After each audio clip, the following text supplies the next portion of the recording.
Дорогие друзья, всем привет! Сейчас, в данный момент, мы пытаемся запустить прямой эфир, но, возможно, нам это не удастся, потому что Facebook почувствовал конкуренцию от огня наших прямых эфиров и вот ставит нам палки в колеса.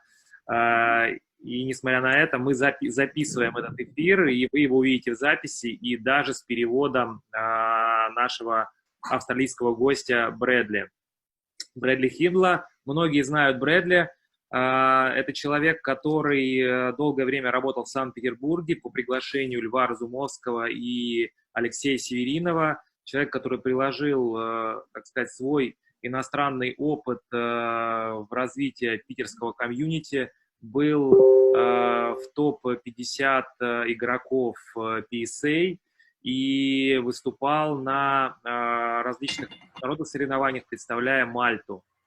И сегодня со мной будут помогать моему английскому языку и профессиональной недостаточной компетенции Антон Одинцов, успешный девелопер, сквош-девелопер, который построил клубы не только в Санкт-Петербурге, но и в Австрии, а также золотой голос российского сквоша, комментатор Александр Садчиков. Я передаю слово, постараемся говорить медленно, внятно и без особых грамматических ошибок. Антон? Yeah, I will make a short introduction for Bradley. Considering the lockdown situation worldwide, our national federation is trying to support and cheer up the Russian squash community.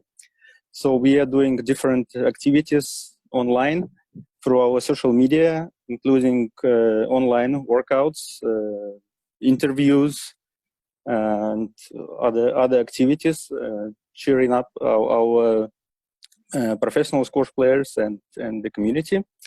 So you are our first English-speaking guest. So sorry in advance for our poor English or maybe some technical issues we face, but we are trying different formats and trying to invite interesting guests. Of course, you are all-time favorite of St. Petersburg community because you made a big impact during your stay in Russia. But for those who don't know you personally, so maybe we just start with your story. How did you end up in Russia? Whom you get the invitation from, and how did you make this crazy decision to change beautiful Australia or Malta also to Russia? Well, thank you for the Ivan and Anton for the introduction, and great to see you again, Alexander, and yeah, hello from all the way in Australia at the moment. So yeah, it's the Russian squash community was they greeted me very well, and I had a very good time when I was there. But I remember the beginning, I was talking with Greg Gaultier quite a lot, and we were discussing things of squash training and things as we do. And I was just retiring as a professional and playing a lot of European leagues. And he suggested I come up to St. Petersburg because there was a new club that was looking very interesting.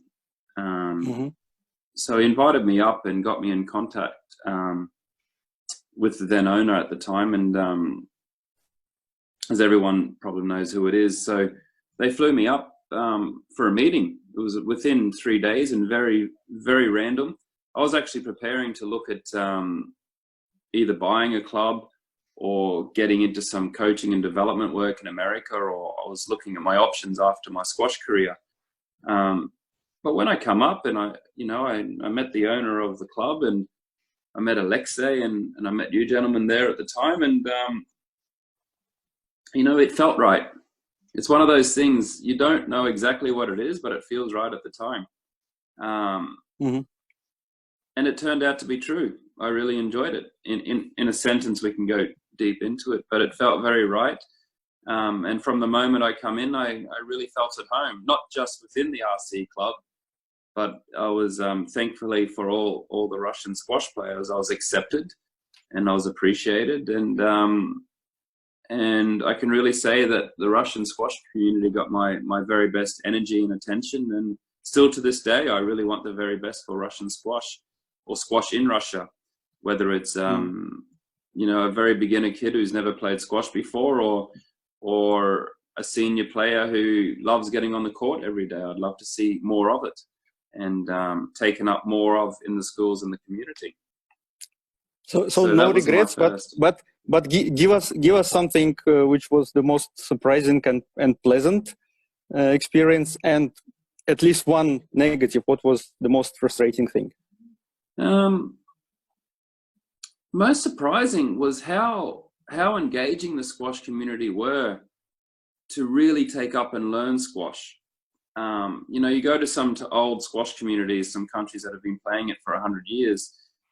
It's not they're bored of it, but they've heard the same message over and over and have forgotten about it. But within Russia, I could see the standard and the level going up so quickly, more than any other country, because it was starting from, I think squash had only been in Russia for 15 years at the time. So it went really, really fast, and people were so positive and they wanted to learn. That as simple as that. They really wanted to learn. And with people wanting to learn, people wanted to invest in squash, such as Ivan, I think, Soul Rebel Squash Club, I think you started that up. I still have the jumper you gave me. It's here in Australia. And Anton, what you've done at the Pro Club, it set an energy that everyone wanted to be a part. And it didn't matter if you played a tournament in St. Petersburg or Moscow, everyone wanted to play. Everyone wanted to get lessons so they could show the community what they've learnt at that tournament.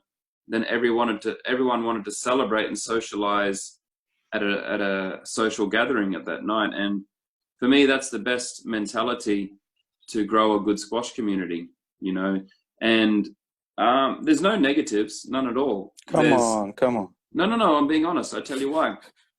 When you're starting something new, no one's found the perfect answer yet. You're all looking for it. And someone might have this opinion and someone have this opinion, and neither of it's right or wrong. But what you guys are doing, and I can see it now, you're discussing, you're finding and trialing what's better. You may say this could be better, and you're trialing. And for me, it's only a matter of time before you, as in Russia, gets what's perfect for Russia.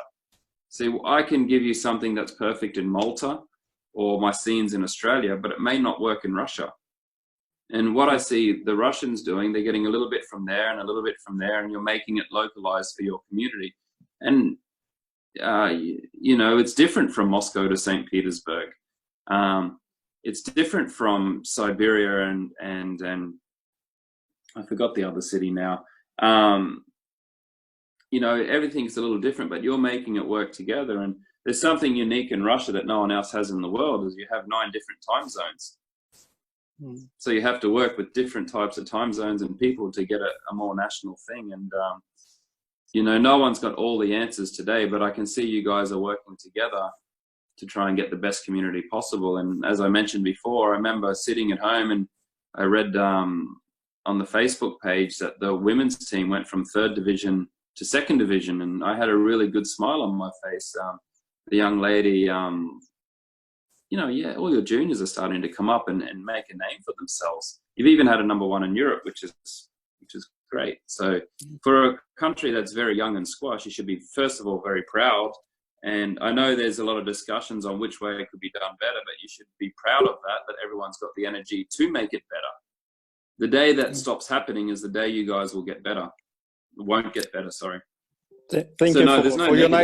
Thank you for your nice words. You are a true diplomat, but please be more open for the next questions. Okay, Sasha, what's your next? Okay, I will ask you about more professional style, about comparing the player and the coach. So what can you say about these 2 different styles of being in squash? Is it okay to be at the same time coach and player, or it's better to use only one thing? What can you recommend? Because in our country, we have a lot of people who are still playing and coaching, and maybe you can help us how we can solve this. Sure. I mean, when I was really full-time professional in squash, I would still do 10 hours of coaching a week, you know, just to get a little bit of money on the side, and not to be too serious on the squash court. But the coaching is different to what I do now. You know, the coaching is generally someone of middle-aged that just want 1 hour. It's like a personal training for squash.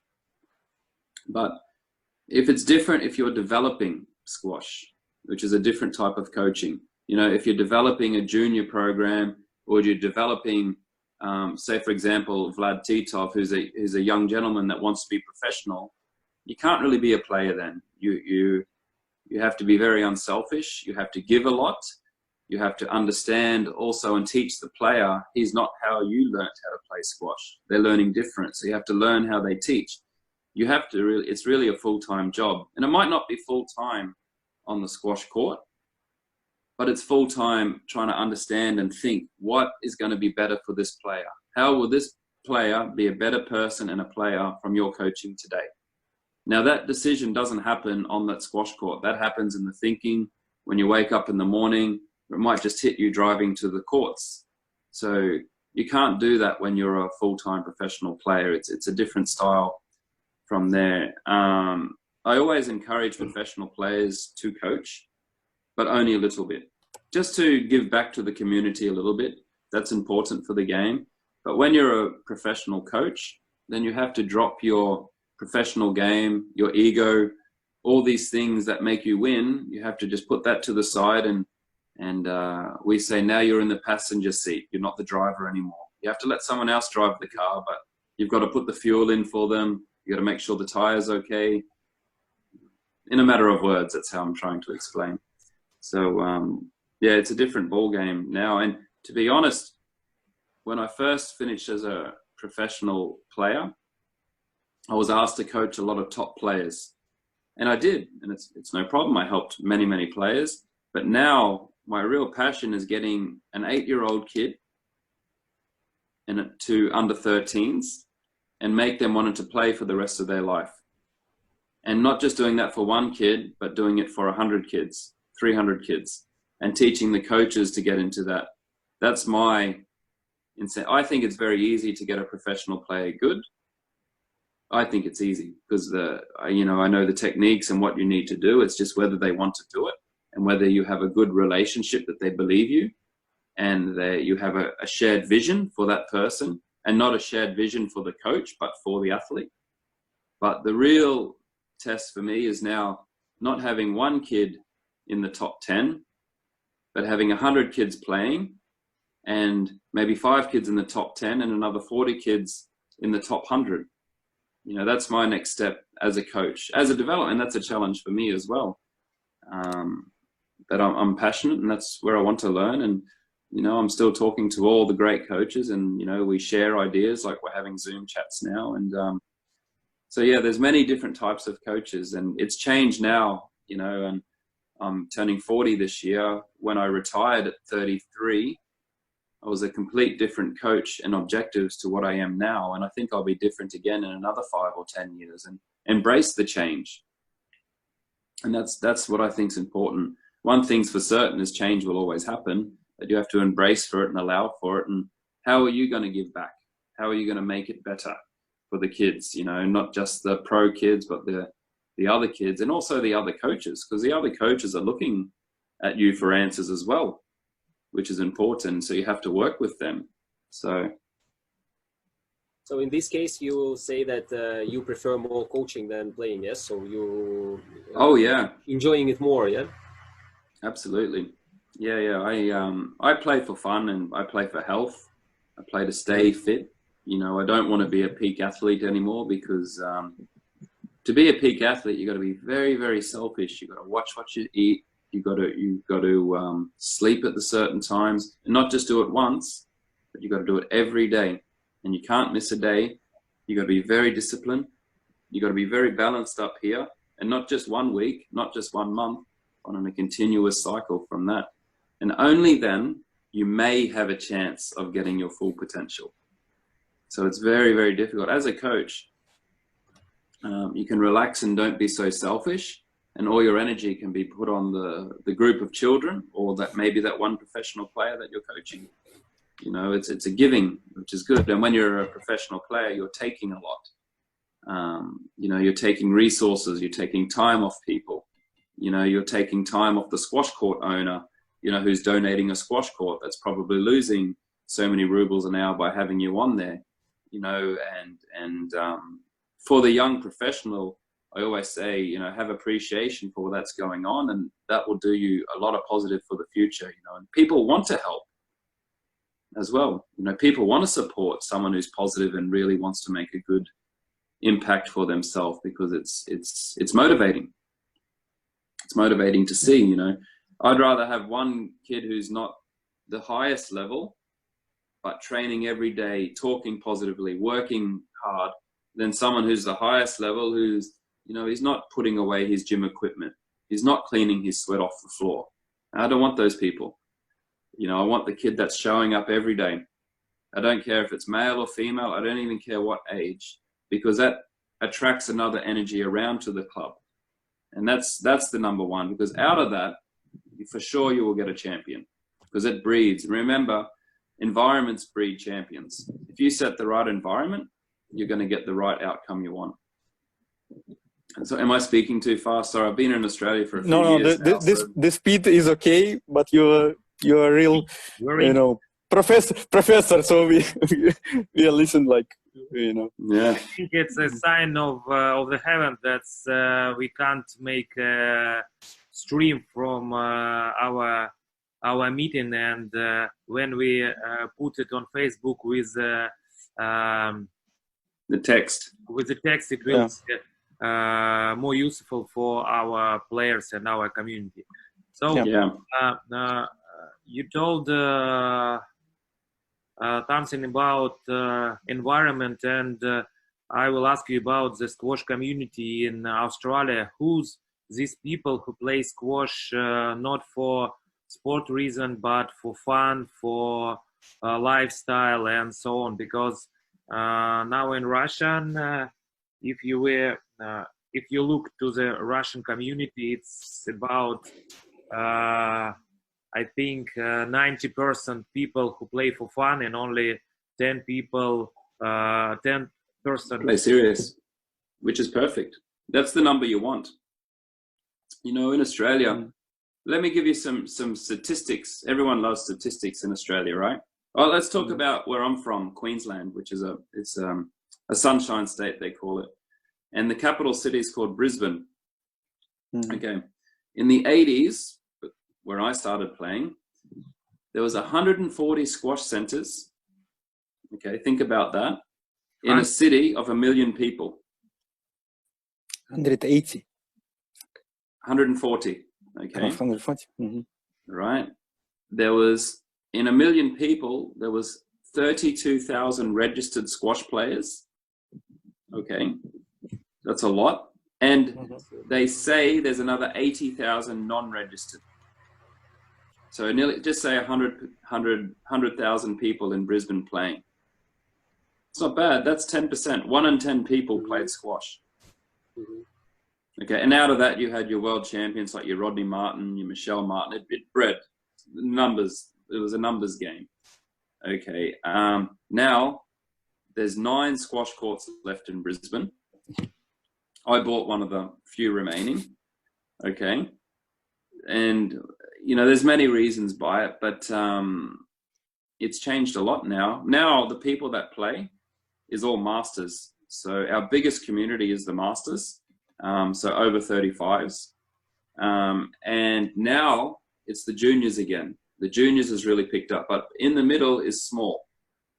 The reason is, you know, people study, they get married young, so they don't have time. They have children, they have a new job. They have to commit so many hours to it. So they're finding it hard to make time for their health, which at this age, say from 24 to 40 is so important for the health. So we do promotions, things like that. We do family squash. So kids play for free. If one member of the parents become a member, the kids play for free. Everything's for free. But you still have the membership system, yeah? Not like play. Mm-hmm. You can either or. And playing. We in Australia, most clubs have a day pass, so you pay for the day. So it might be 10 euros for the day, whatever it may be. It's different for each club. But our biggest community is the masters, and now our juniors are regrowing. And one of the big reasons for juniors in Australia regrowing is because it's a safe sport. Mm. The sun, you're not in the sun. And in Australia, everyone knows they play rugby and Australian football, which is very rough. The parents want their kids not to be injured physically. So squash. So insurances, it's better for insurances. It's cheaper to insure a kid to play squash than rugby. Mm. These things make a difference as well. How many children play in squash in Australia right now? Oh, off the top of my head, I don't really know, because there's affiliated numbers that are affiliated with their states, organizations, and the federal organization. I don't know off the top of my head. Then there's unaffiliated kids, and there's more unaffiliated kids. Like at our club, I think we have 100 and something juniors and probably 10 or 15 affiliated. You only need to be affiliated if you want to play tournaments. The other kids just want to come play after school. They want to meet their friends and play there. They want to come and play with their families. So at a guess, there might be in Australia 5,000 juniors in Australia, maybe more, maybe 10,000 all around Australia, unaffiliated and affiliated. The problem we have in Australia is we don't have enough volunteers and coaches to say, hey, your son or daughter is really good. Maybe he should join group training.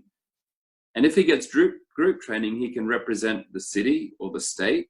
If he gets very good, he can represent. No one's giving that information. We don't have the people here. We don't have the coaches. And if we had that, it's a different story. But we have a lot of kids playing. Australians are very active people.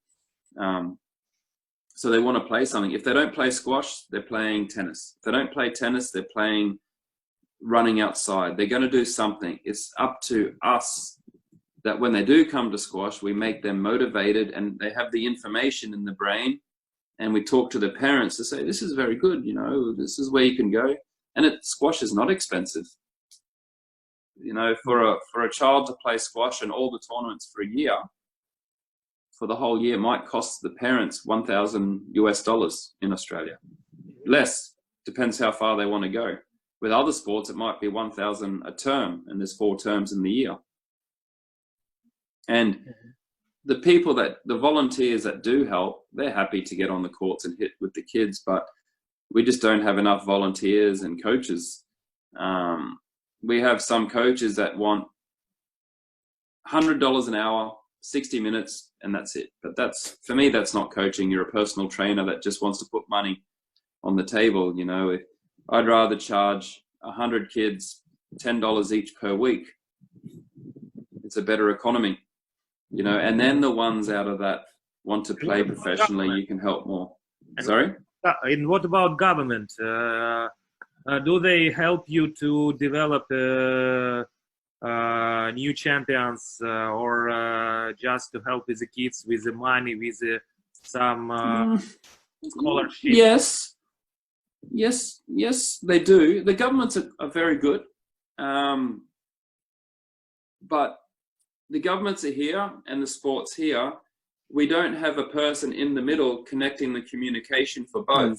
Federation? So the governments, the federation, they're limited to what they can do. In Australia, we have the federation, and then we have the states like that. But it's all volunteers. It's not like, it's hard. We don't have a solution. Yeah, we're in the same situation, so that is why I'm asking. So. Federation everywhere is the same. Doing nothing. Oh, look, we got to be very, very honest here. Squash not getting in the Olympics, that's where the governments look at, oh, squash is in the Olympics, you know, and we all know that squash not getting into the French Olympics was a complete disaster to put breakdancing in. I mean, for me, that killed the whole ideal of the Olympics. You know, you talk to any traditional Olympian, whether it's wrestling, running, swimming, do you think they want to sit next to a gold medalist of a breakdancer? No offense to breakdancing. They're going to be embarrassed. So for me, it kind of discredited the Olympic ideals, the traditional, but maybe they know something I don't know. But, you know, for squash not to get in through the history we have, I don't know. No, but It's there are comical. rumors. There are rumors that for United States we will be there, at least as a showcase sport. Let's hope. I've heard rumors for 20 years, but you know, if they put breakdancing in, they might put in poker next. Who knows? Good sport. You don't need big feet for that sport.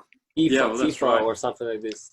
Okay, but anyway, coming back to the federation, I remember we had some discussions when you were in St. Petersburg, and you was involved in Federation of Malta, right? Yeah.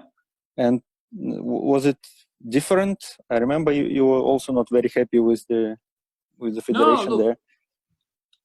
No, I was so what would be your advice for our federation, considering that we don't get any very small financing from government? Now we have a pretty good sponsor, but tentative because of all the situation.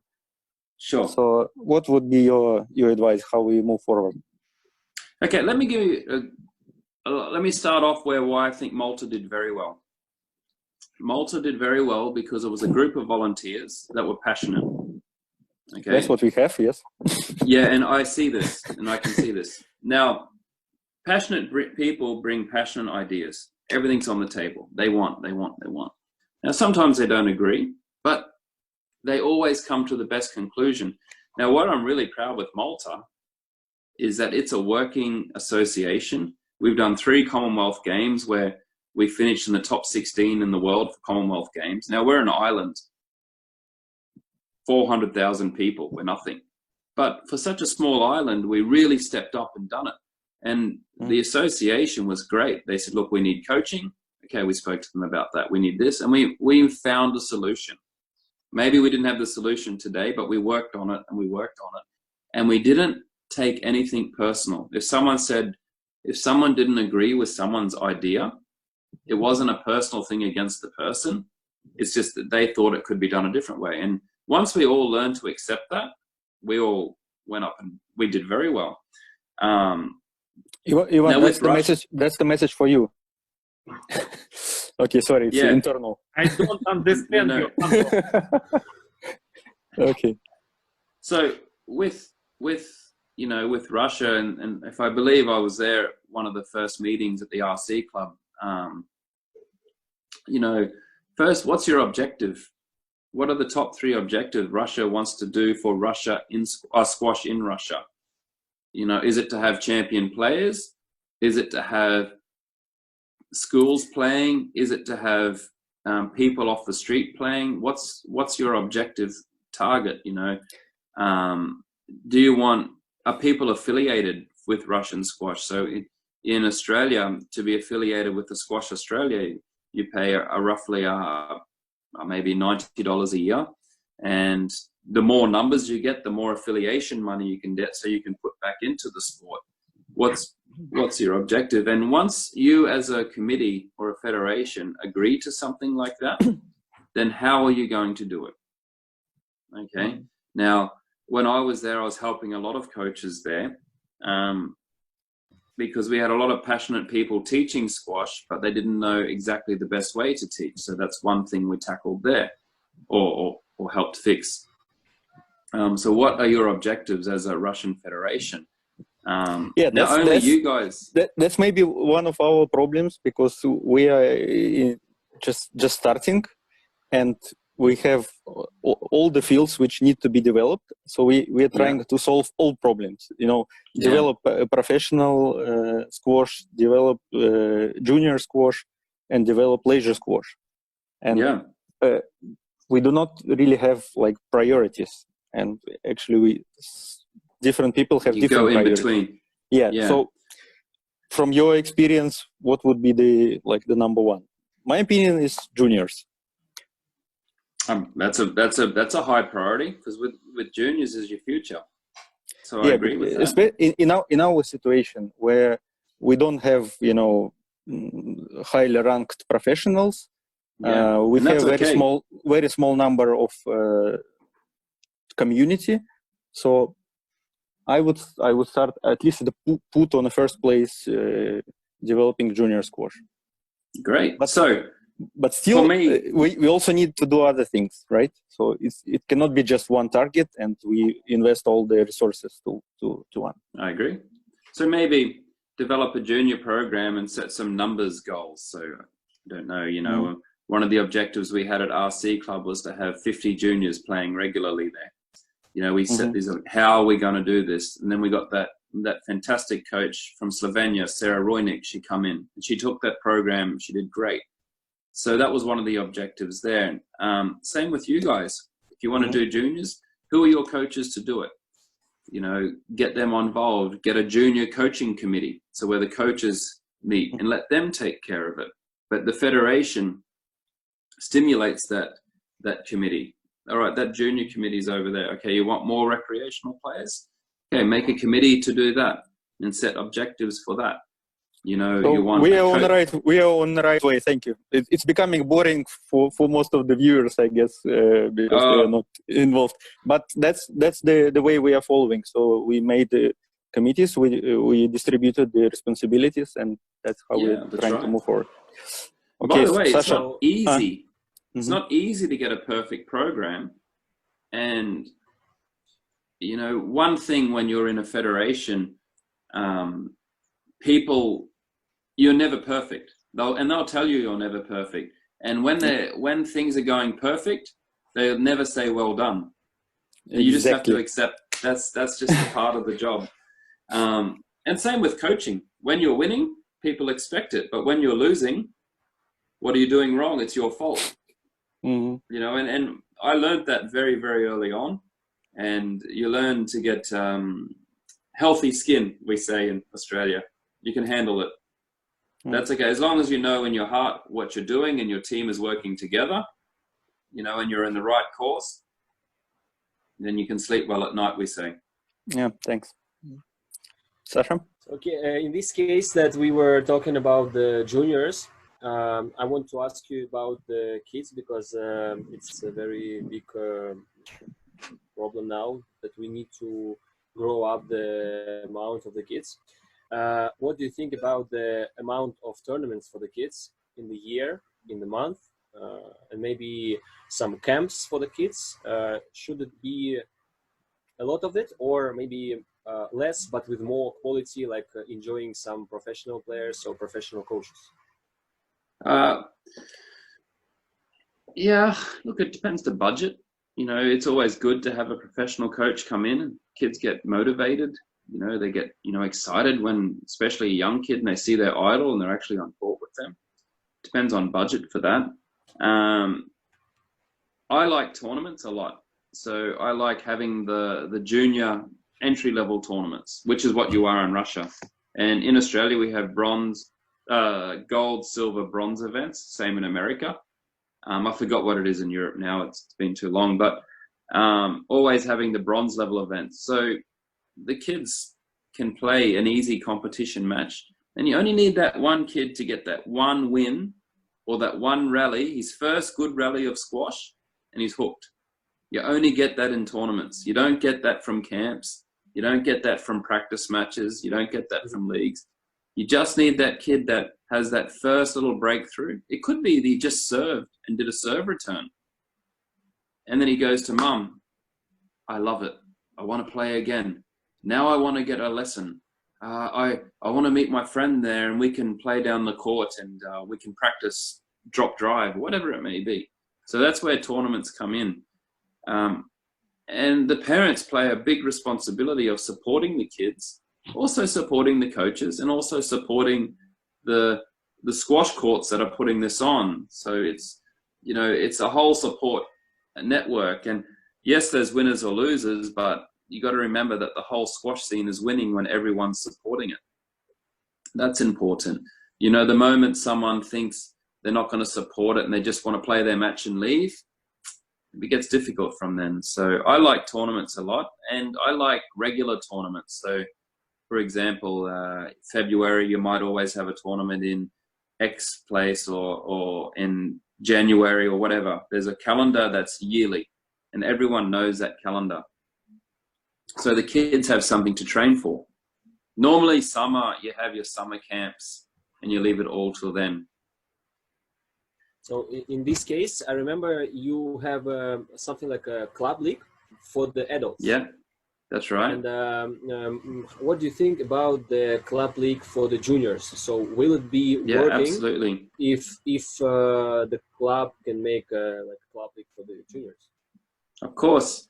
We normally do one tournament a month, and three junior club league, as you say, every Saturday morning. And our club league is 3 people per team, and they play their matches. And then the 4th match is a doubles match. So they can play that as well, because, you know, kids want to have fun and have the doubles on the court. And that's Saturday morning from 9 a.m. to 12. And every Saturday, and then they normally have a little barbecue or some food together and some jokes or whatever, and the parents can play in the afternoon. So, you know, it's healthy. Australia is also a big country, so how do you deal with different regions? How do they play with each other? So it's travel. So in Brisbane, we just stay local in our Brisbane. So for you guys, it'd be St. Petersburg there and Moscow there. And the winners, for example, the junior winners of St. Petersburg team can play the Moscow team for end of season thing. You can have a celebration, but you section it off in region by region. You know, and once a year, big tournament for the country, like a nationals. Yeah, that's right. Yeah.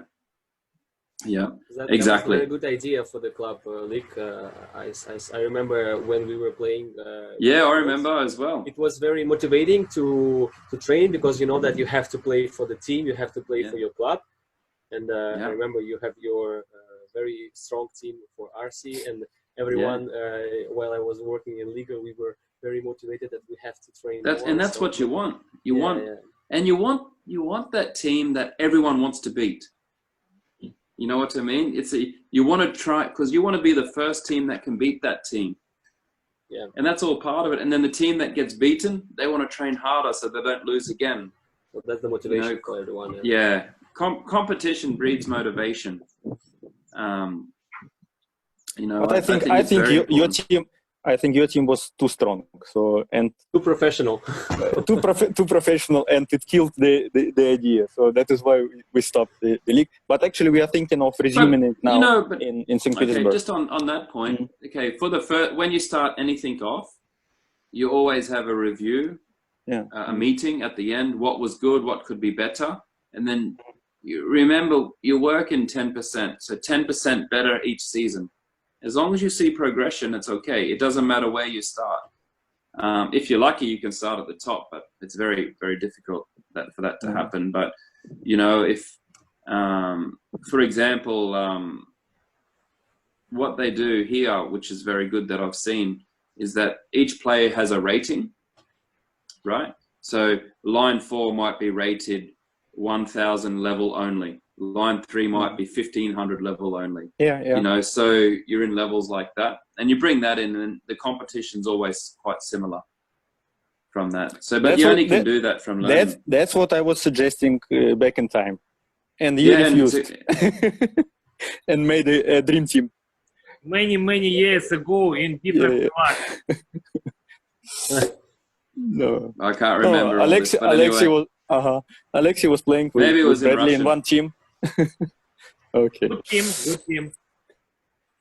So, I have a question about your club, and what it for you? Is it hobby or is it a real business? Can you earn some money from squash when you have your own club? It's a lifestyle. The lifestyle. It's a lifestyle. That's probably the best way to put it. If you think of it only as business, Doesn't make sense. it doesn't make sense. But if you think of it as you want to create the best squash atmosphere, you will attract the business. You know, so it's a lifestyle. You know, I'm there 70 hours a week. During lockdown, I've been sleeping there, you know, to make sure everything's okay. Of course, it's a business, but it's a lifestyle first, which creates the business from there.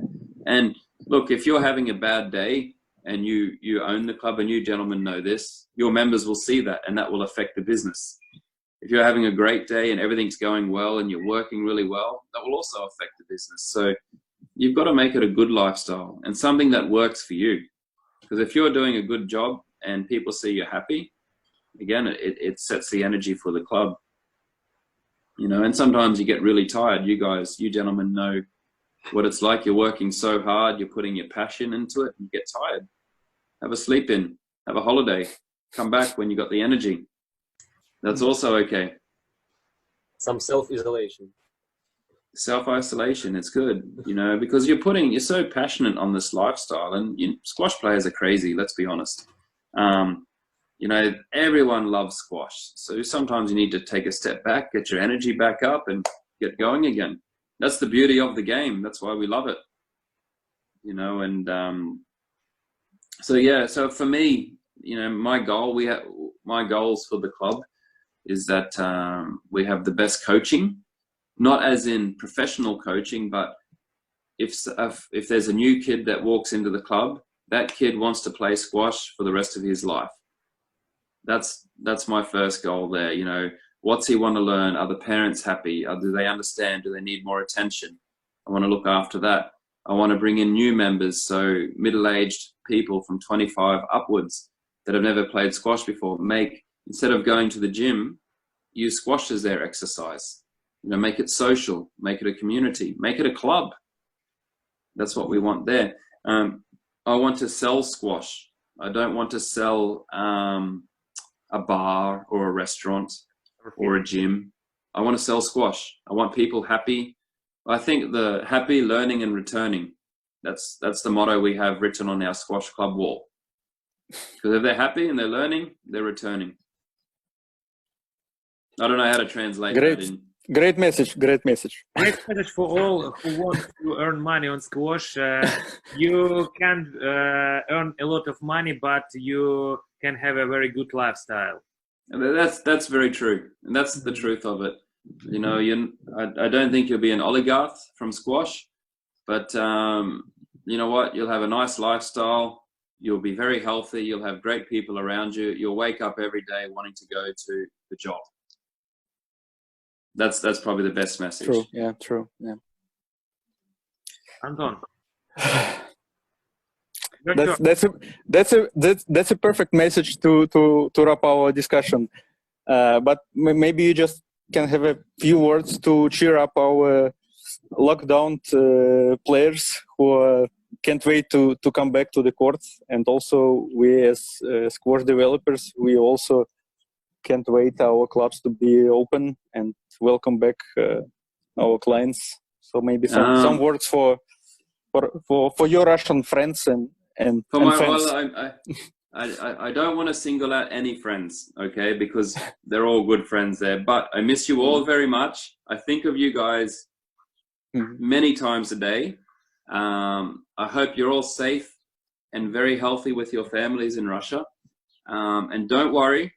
Relax. You'll be back on a squash court to keep Anton and Ivan happy very, very, very soon. Squash is not going anywhere. It's just waiting for you for when you're ready to return. I'm going back to Russia. I don't know when yet. And I'm just coming to a holiday to see my squash friends. So I look forward to a nice reunion when we come back. Maybe I come for your Russian Open so I can come and watch that. Yeah. Yeah, but my message is stay healthy, stay positive. Squash isn't going anywhere. It's just waiting for when the doors are open again. We are planning a That's- tournament this September, maybe October. We don't know yet. It's depend of the end of quarantine. And Of course. and we would like to invite you to our tournament. Maybe you will come with some of your friends, squash friends or juniors with a big Yeah, I team could. from Australia.